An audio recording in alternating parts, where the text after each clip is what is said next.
L'archipel sans nom. Une courte nouvelle de Fesmat. C'est un archipel qui ne porte pas de nom.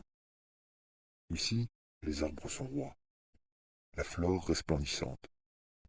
Du nord au sud sont présents de nombreux arbres fruitiers. Pommiers, pêchers, abricotiers, pruniers, amandiers, pour ne citer que cela. Un véritable verger naturel sur plus de 300 000 km². Les fruits des plantes plus modestes ne sont pas en reste. On y trouve des melons, des tomates, des poivrons, des piments, des pastèques, etc. Personne ne vit sur ces îles. Personne n'ayant 2 pieds et 2 mains. Les primates, eux, ont des mains à la place des pieds, ou des pieds à la place des mains. C'est selon leurs besoins du moment. Et eux sont bien présents, en symbiose parfaite avec le milieu naturel dans lequel ils vivent, en compagnie de tellement d'autres espèces qu'il me faudra des jours pour les énumérer toutes.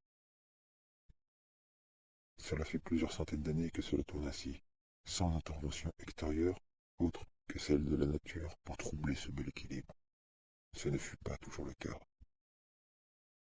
Ici, jadis, au milieu de champs cultivés et de forêts artificielles, filaient des routes, se dressaient des immeubles dans des villes.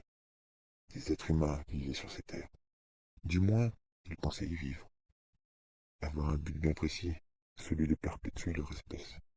Même si le dessein qui était le leur était bien plus grand que cela. La nature ne l'avait certainement pas créé pour si peu.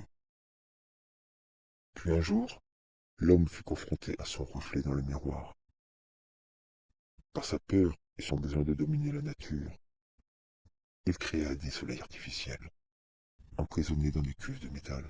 Ils appelaient cela des réacteurs nucléaires. Comme avant l'apparition des dieux monothéistes, l'homme s'était remis à vénérer le soleil. Mais ce n'était pas celui qui brûlait dans le ciel. Ce nouveau dieu leur paraissait indispensable pour vivre. Il avait rejoint tout naturellement au panthéon moderne le dieu argent, maître de tous. Mais ces deux derniers ne faisaient pas forcément bon ménage, et l'homme ne l'a pris à ses dépens que bien trop tard. À plusieurs reprises, l'homme évita le pire. Mais la troisième fois fut le début de la fin, et la fin du début. La suite allait pouvoir commencer. La suite s'est définie par d'étranges mutations sur toutes les espèces, mais plus particulièrement sur la flore. Cette dernière n'eut pas de transformation majeure en apparence. La différence se trouvait plus au niveau cellulaire, plus particulièrement dans ses graines. Elles avaient désormais une nouvelle vocation, un nouveau chemin de vie. Certaines d'entre elles, au lieu de passer par le tube digestif de ces hôtes sans encombre, se retrouvaient, pour une raison inconnue, prisonnières de leurs entrailles.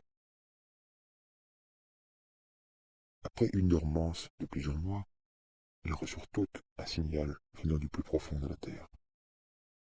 C'était quelques jours avant que de nombreuses personnes ne commencent à prendre conscience que quelque chose n'allait pas dans leur ventre.